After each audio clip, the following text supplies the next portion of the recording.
Good morning, and thank you for joining me on the path to liberty. It's Monday, August 23rd, 2021. And on this episode, I'm continuing a series covering the papers of one of the great anti-federalist writers, Brutus. Today, I've got highlights from his 7th essay where he's setting the stage for a discussion about standing armies, which brought people across the political spectrum of the time together. And that's where he really gets into that in his next paper. But here in his 7th paper that I'm talking about today, he continues his warning against unlimited powers of taxation and takes on Alexander Hamilton, who argues for an unlimited power of that in order to have national defense in Federalist number 23. So Brutus has some examples of from the Revolutionary War to show why that's just not needed. The Federalist is really pushing for far too much. He argues against being militarized like the European monarchies. There's some amazing anti-war quotes, and of course, a lot of it is about the basis, which is unlimited taxation, which he covered in the previous paper. But first of all, before getting to that, my name is Michael Bolden. We broadcast live every Monday, Wednesday, and Friday at 9:30 a.m. Pacific time from here in my home office and studio in downtown Los Angeles for the 10th Amendment Center.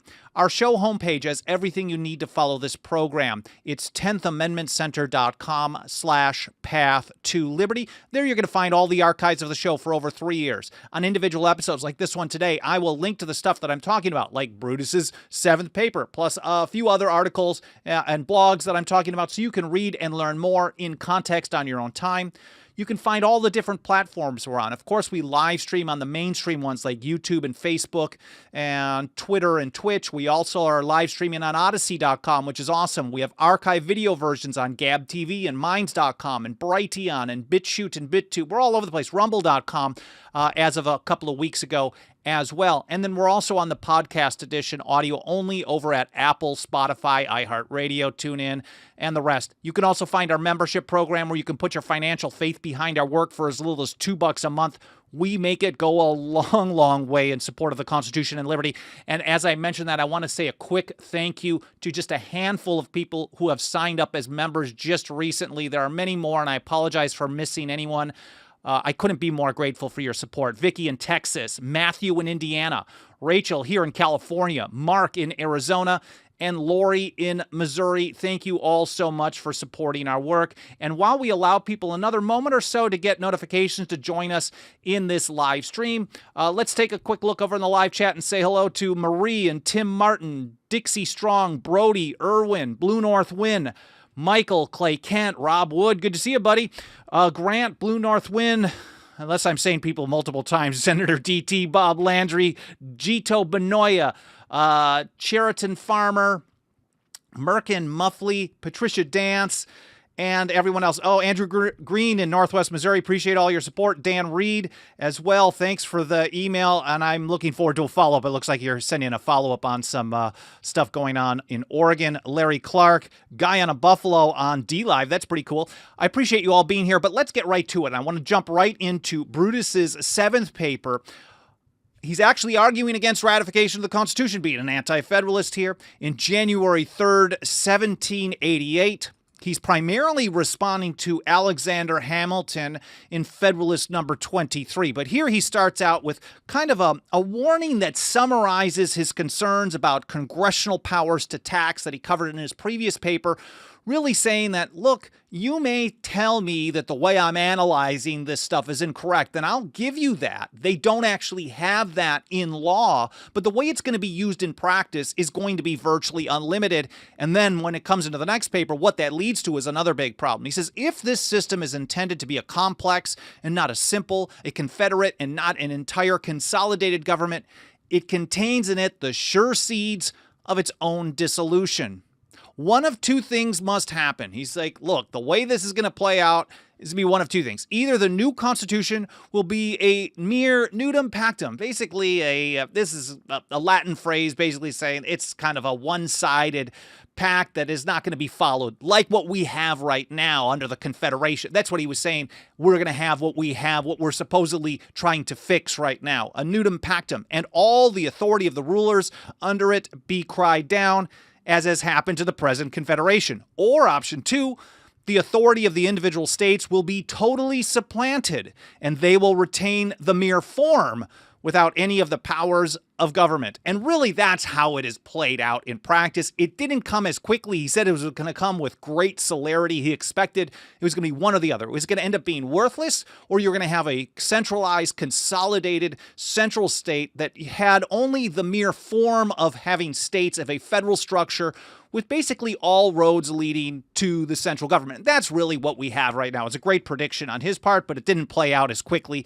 as he expected. Then he goes into this. He says, "It is said, I know, that such a separation of the sources of revenue cannot be made without endangering the public safety."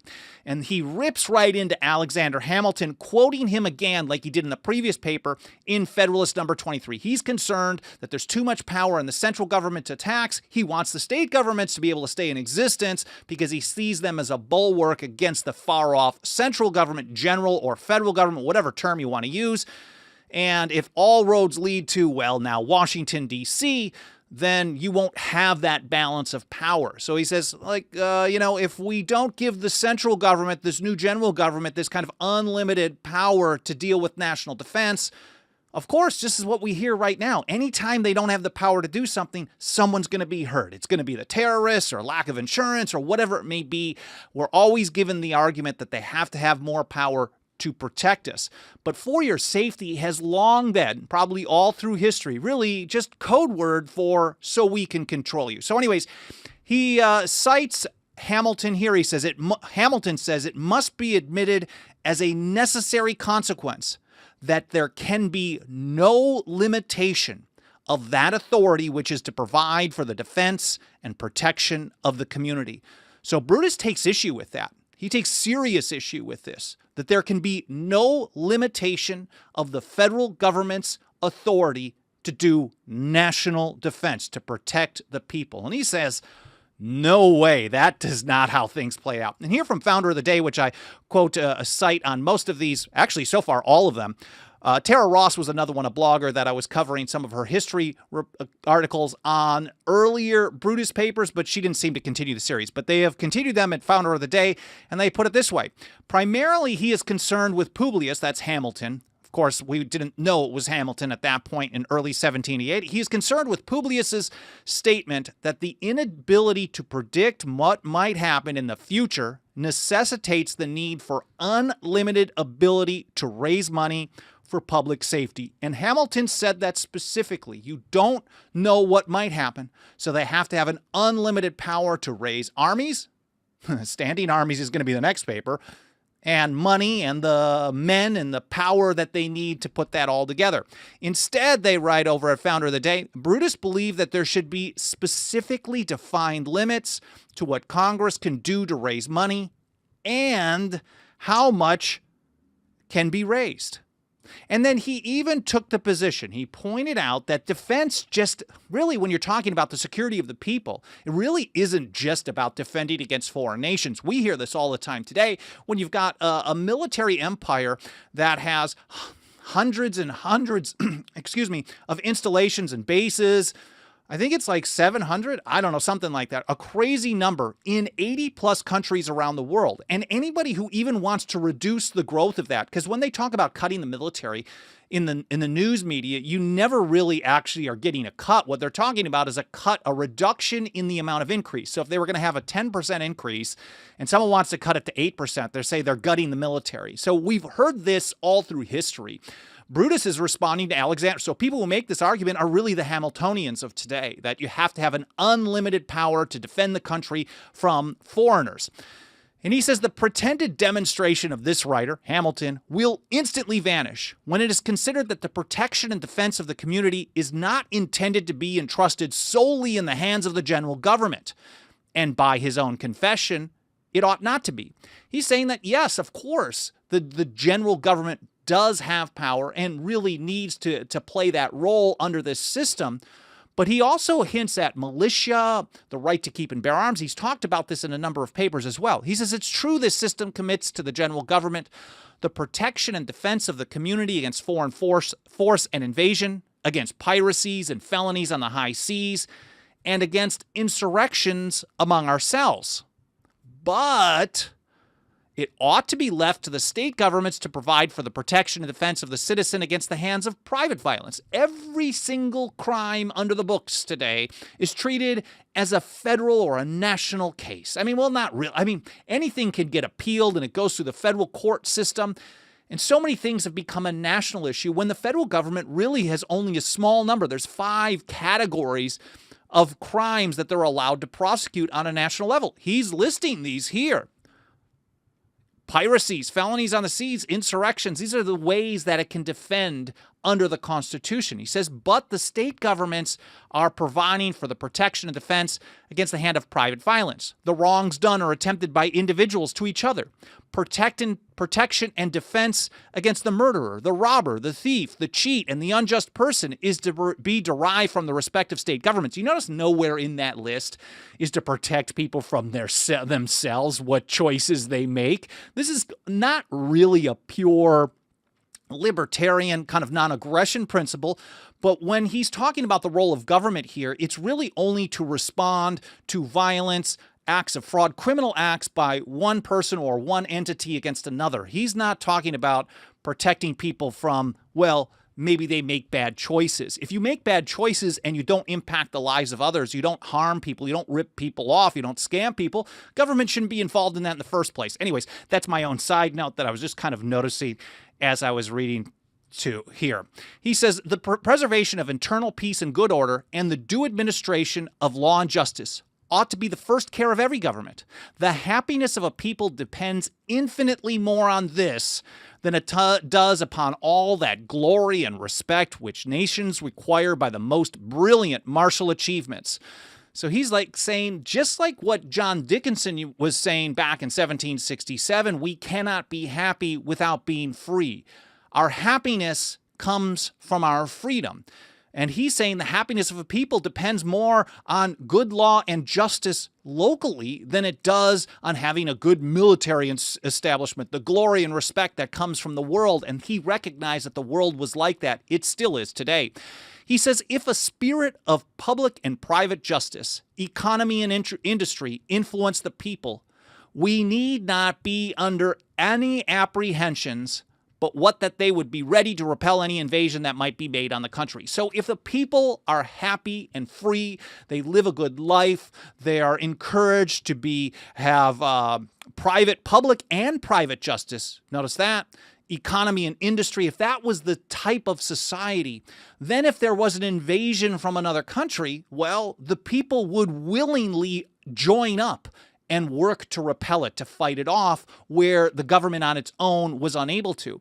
But when you oppress the people through heavy taxation, John Taylor of Caroline talked about this, defending nations, he said some years later in the early 19th century, he said, defending nations through the tool of oppressive taxation defeats the purpose with its means. So if you have to steal from people, take their labor, restrict their freedoms, in order to supposedly protect them, you're not protecting them from anybody. You're doing actually what's worse than what a foreign conqueror might be able to do, because they're not going to be able to pull that off as well either. He says a defensive war is the only one I think justifiable. A defensive war is the only one I think justifiable. I do not make these observations to prove that a government ought not be authorized to provide for the protection and defense of a country against external enemies, but to show that it is not the most important, much less the only object of our care. So in essence, he's supporting the militia. Because if a people are free, they're armed.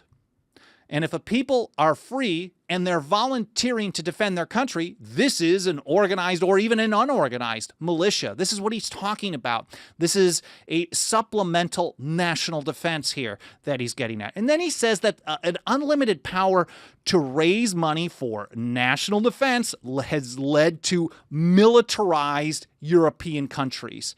Where am I getting? Am I reading through the same thing twice here? No, but he basically gets into this point where he's hammering on the Europeans. And I wish I had this handy. He said, here we go. Let the monarchs in Europe share among them the glory of depopulating countries and butchering thousands of their innocent citizens to revenge private quarrels, to punish an insult offered to a wife, a mistress, or a favorite. I envy them not the honor, and I pray heaven this country may never be ambitious of it. So he really wanted to get away from the European monarchies, this militarized state, that a martial system. And here, back to founder of the day, he says, you don't even need this. Some people argue that, okay, anytime you reduce increases in national defense, the world's going to come to an end. People are going to destroy us. And people made that same kind of argument back then. Hamilton was making this argument in Federalist 23. And he said, like, look at our own history.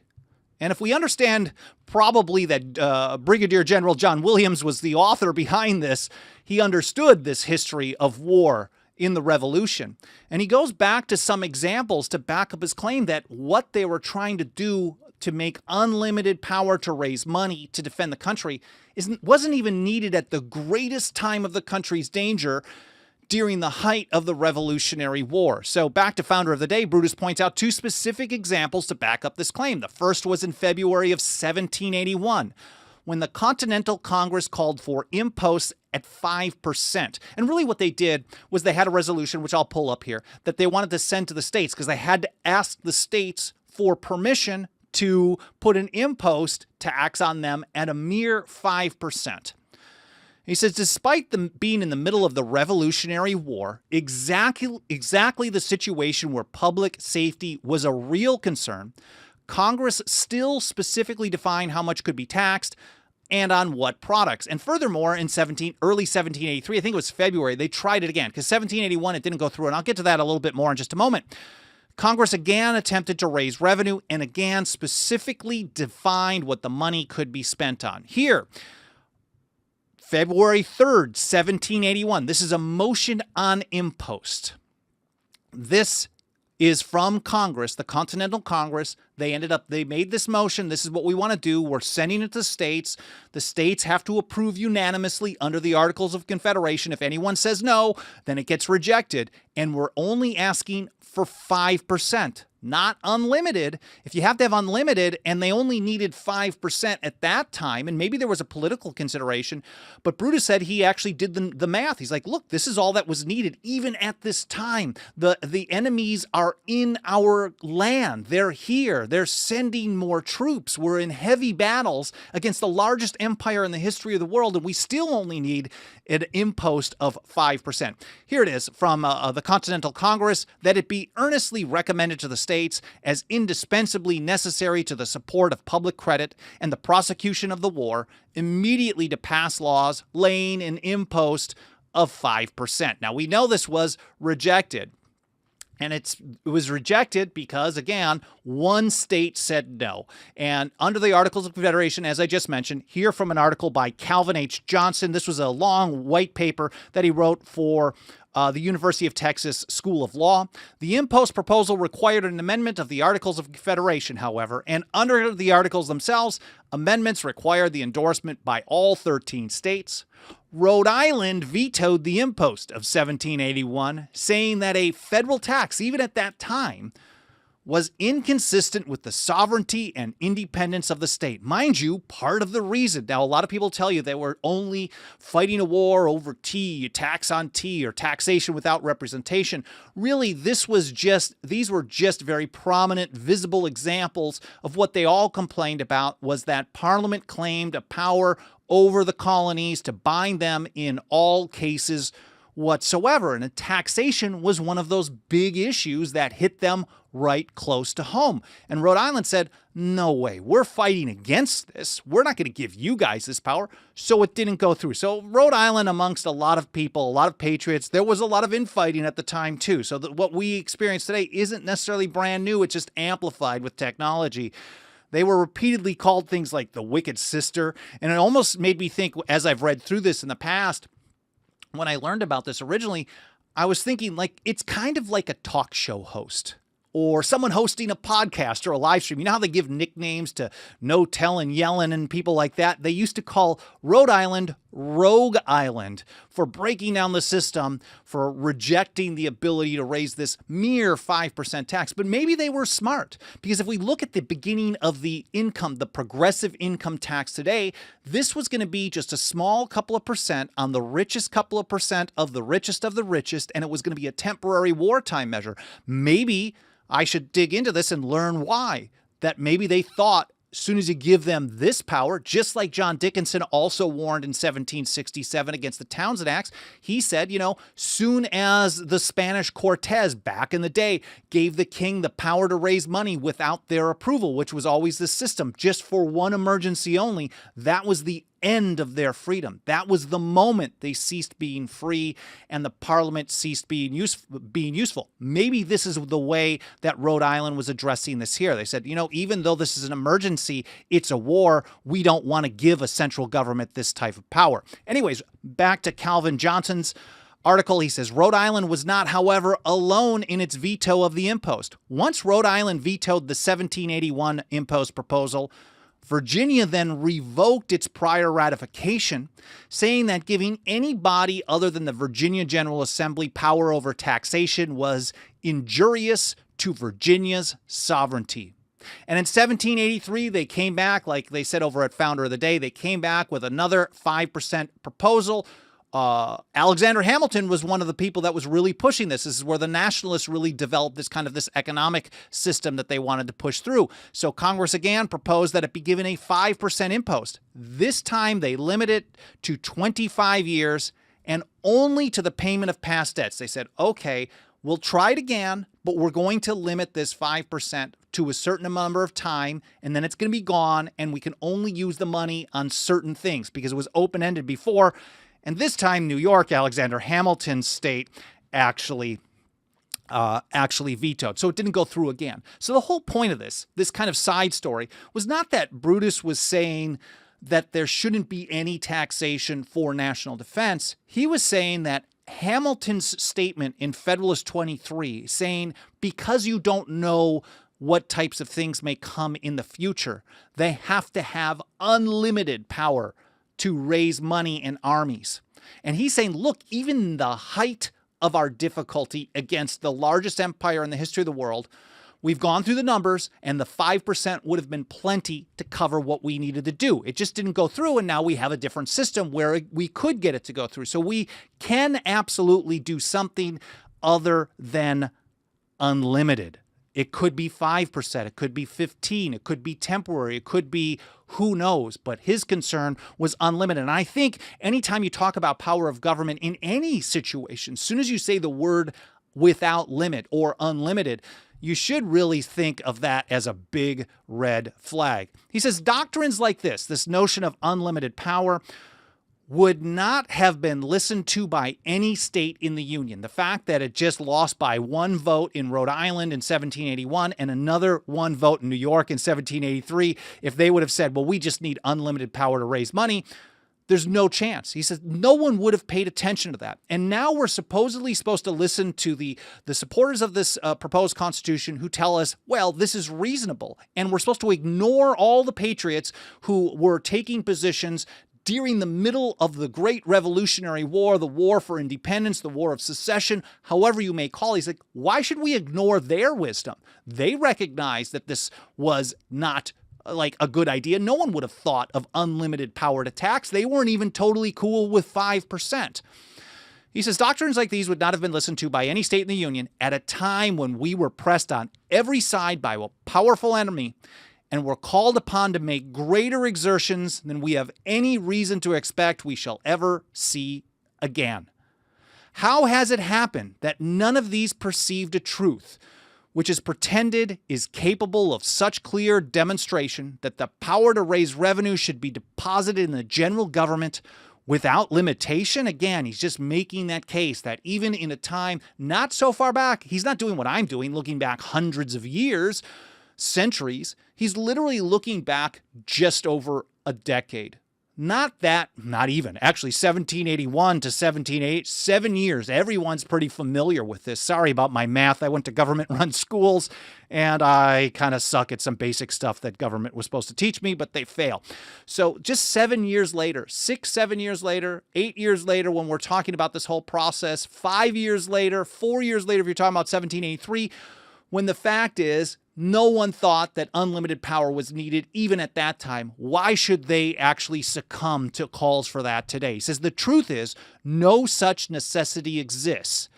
It is a thing practicable and by no means so difficult as it is pretended to limit the powers of the general government in respect to revenue, while yet they may retain reasonable means to provide for common defense. This is an argument we hear today. I mean, they don't say unlimited. But when they have a national defense budget that is equal to or greater than the next 7 to 10 countries on Earth combined, and then after that, the next 140 countries or so is pretty close as well. Most of the world combined doesn't spend too much more than just the United States alone. And this is an argument that Brutus really predicted he was dealing with all the way back into the Hamiltonian arguments back during the ratification debates.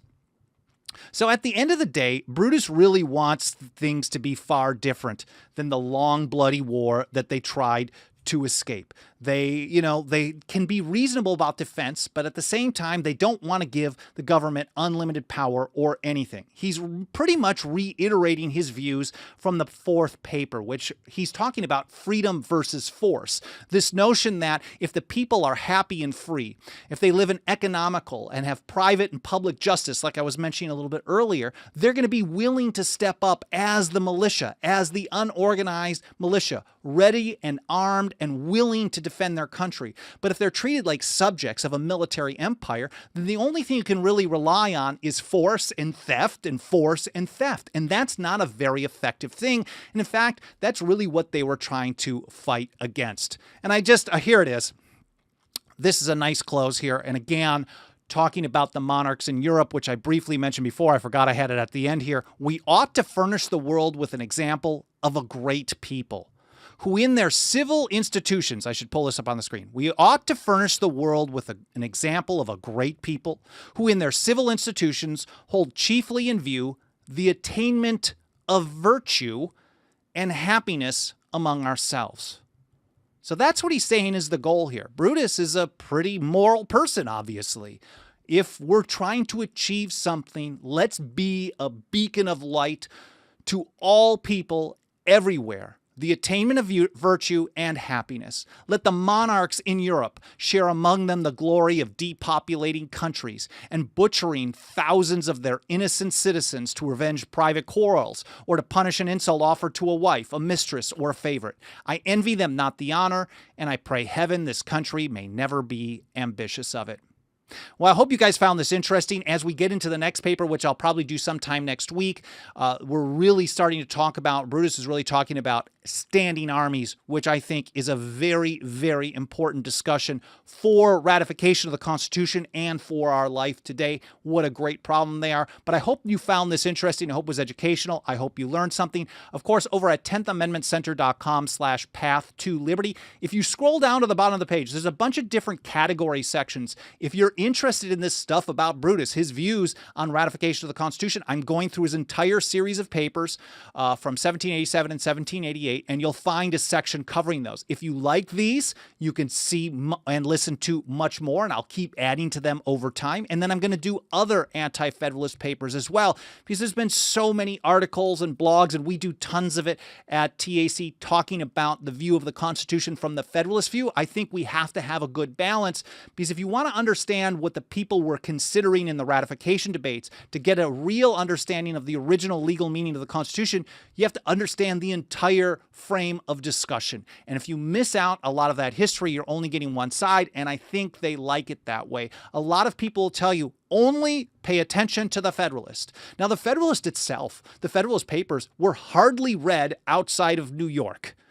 during the time of ratification. They had very little influence on ratification in places like Massachusetts and Virginia and North Carolina and elsewhere. Very, very little. Now, today it has an outsized influence, and I think part of the reason is because one of the authors was Hamilton. And if you support the Federalists as being the number one way to look at the Constitution, well, one of the primary authors, well, has a lot of bad ideas and did a lot of bad flip-flopping in the years to follow. Anyways, again, I hope you enjoyed this. I hope it was educational. Let me take a quick look over in the live chat and see if there's any interesting comments. Andrew Green, arbitrary power in all cases whatsoever. So the notion of unlimited power is a tyranny. A government without limits is a tyranny, is how Samuel Adams put it. And that's what a lot of the revolution, I really believe that was it may not have been a rallying cry, but that was the motivation. Even in the Declaration of Causes of why they were taking up arms, authored in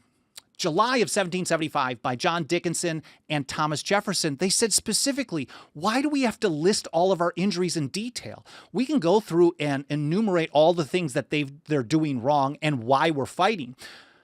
But we don't need to do that because they're claiming the power over us, quote, in all cases whatsoever. Thomas Paine said the exact same thing in the American Crisis #1, December of 1776. It wasn't going really great in the winter. And he's like, look, you got to keep fighting because they're still, no matter what we do, they're still claiming the power over us in all cases whatsoever. And Marie W. makes a comment about that, very similar, saying absolute power, the saying about absolute power, the notion of power corrupts and absolute power corrupts absolutely. The last thing you want to give anyone ever over anything is unlimited absolute power. Clay Kent, awesome, is useful. I appreciate that. Marie W. says, appreciate the history and information. Very valuable. Reason and Right says, we're on Team Robert Yates over on Twitter. Periscope, great episode. I appreciate that. That's actually a misnomer. My first episode, I briefly covered that. My first episode of the Brutus Papers, I encourage you to check it out, talking about how Yates was, I think, for many, many years considered the author of the Brutus Papers. It's much more likely to be Melancton Smith, also of New York, and most likely, almost certainly, John Williams. No one's been able to prove any of it because no one actually stepped up and said, this is me, but they do writing analysis, all kinds of interesting things that I think are really, really good stuff. Haji, 1954, good to see you, buddy. Well done, Chief. Thank you for another outstanding and informative historical lesson. Jerry Rowe doesn't like the fact that I'm talking about anti-federalists. They were against the Constitution. Don't tell me you're using anti-Constitution arguments. And the framers were against unnecessary violence and civil war. When you start that action, you are in the process of rejecting the Union and the Constitution. I mean, a lot of people just don't like hearing that there was a wide range of thoughts. Now, people like that were against the Constitution, for example, weren't always against the Constitution. Richard Henry Lee, for example, he was an anti-federalist in Virginia, and he ended up being one of Virginia's first 2 senators when they actually put the Constitution together once the government was established. John Williams, who was most likely Brutus, ended up serving in the House of Representatives under the Constitution when George Washington and I believe John Adams were in office. So it's very important to study this stuff. And now if you just think that's bad, this is probably not the channel for you, Jerry, but hopefully you'll stick around and learn a little bit more. I appreciate you guys all being here. If you enjoyed the show, you enjoyed this episode, you want to learn more, you want to support us, please consider smashing the like button, leaving a review on Apple Podcasts, subscribing, getting notifications.